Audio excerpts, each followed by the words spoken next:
امروزها از جانب حکومت جمهوری تاجیکستان، مقامات اجرایی حاکمیت دولتی ولایت ختلان و شهر و نواحی، رهبران تشکیلات و مؤسسه‌ها و شخصان سخاوتپیشه و صاحبکاران وطنی به بیمارخانه‌ها، طبیبان و کارمندان ساحه تندرستی و بیماران گرفتاری بیماری سرطانی کووید 19 یاری و کمک همه‌جانبه دسترس کرده می شود. راهبریت مقامات اجرایی حاکمیت دولتی ناحیه کوشانیان با مقصد یاری و کمک به بیمارخانه‌ها و طبیبانی که در مبارزه با بیماری‌های سرطانی و تامین سالمی ساکنان ناحیه شبانه روزی قرار دارند، تدبیرهای ضروری را عملی می‌نمایند. طی 2 روز است که از جانب صاحبکاران ناحیه، عائله صاحب‌وفا و صاحب ملکان بازار کلانترین شهر باختر، بازار حاجی شریف با بیمارخانه‌های ناحیه مواد خوراکه از قبیل کارتوشکا، پیاز، آرد، روغن، شکر، سبزی، برنج و در مجموع 8 دانه و یک قطار نامگوی موادهای آنتیسپتیکی، صابون مائع، دستپوشک، نقاب و موادهای بی‌ضررگردانی کمک رسانده ایستادند. من دولتزاده محمد، سردکتر بیمارخانه مرکزی ناحیه کوشانیان. امروز کمکی که از طرف صاحب ملکان بازار حاجی شریف آمده است، ما اول میندوری کارمندان ساحه تندرستی میرسانیم. این به همون مردمی که در سطح خدمت رسانی در قدم اولین برای بیماری‌های کووید 19 که در تمام عالم رو فرا گرفته است و اینچنین در جمهوری تاجیکستان هم بقیه گرفته شده است، با همون مردمی که در قدم اول ایستاده به مردم خدمت رسانی کرده شدند، با همون مردم از طرف همین مردان سخاوتمند کمکی خالصانه الله رسانده شده ایستادند که آن کمک از مواد غذایی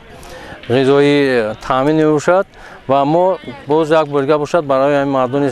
سخاوتمند مینداری میکنیم که در همین روزهای سخت برای کارمندان ساحه تندرستی در پاولی ما میباشند. همه مواد خوراکه به بیمارخانه‌های حدود ناحیه به طبیبان و کارمندان میانه تیپ که در بهداشت سالمی ساکنان شبانه روزی زحمت کشیده ایستادند تقسیم گردیده. به بیماران شفا یافته از کرونا ویروس نیز قسمتی مواد خوراکه دسترس کرده می شود. با آنها یک خلطه آرد، کارتوشکا، پیاز، برنج، روغن، شکر تقسیم گردیده موادهای پیشگیری از بیماری‌های سرطانی سپرده می شود. امروز با دستگیری مقامات اجرایی حاکمیت دولتی ناحیه کوشانیان و به واسطه با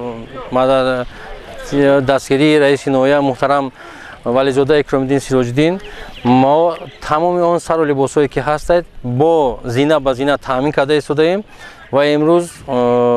ما در تمام آن مردمی که قدم‌های اول با همین نام میمونند و خدمت رسانی به مردم میکنند، شعبه سرطانی با همین لباس‌های یگانه محافظتی تامین شده و تامین میشوند. یادآور میشویم که در حدود ناحیه کوشانیان 6 بیمارخانه فعالیت داشته، در همه آنها بهر طبابت و بستری نمودن بیماریان سرطانی کت‌ها جدا گردیده شرایط معتدل مهیا کرده شده است. با گفت طبیبان و متخصصان ساحه تندرستی در ناحیه 90 نفر بیماران بستری گردیده بودند که اکثریت آنها طبابت گرفته ساق و سلامت به خانه‌هایشان برگشتند. امروزها در بیمارخانه‌ها 12 نفر بیماران با تشخیص بیماری سرطانی کووید 19 بستری میباشند که وضع سلامتیشان معتدل است. طبیبان از یاری و کمک هموطنان شاد و خرسند گردیده تصمیم دارند که بهر حفظ سلامتی عامه از این وبا ثمرناک و پرمحصول مهنت نمایند. در این روزها اشخاص سخاوتپیشه دست کمک خود را به بیماران و اهل جامعه و طبیبان قوی روح و قوی اراده روانه کرده آنها را از هر جهت دستگیری و روح بلند مینمایند، زیرا آنها امروز در صف پیش با این بیماری سرطانی مبارزه به امان برده صدها نفر را از آن نجات میدهند.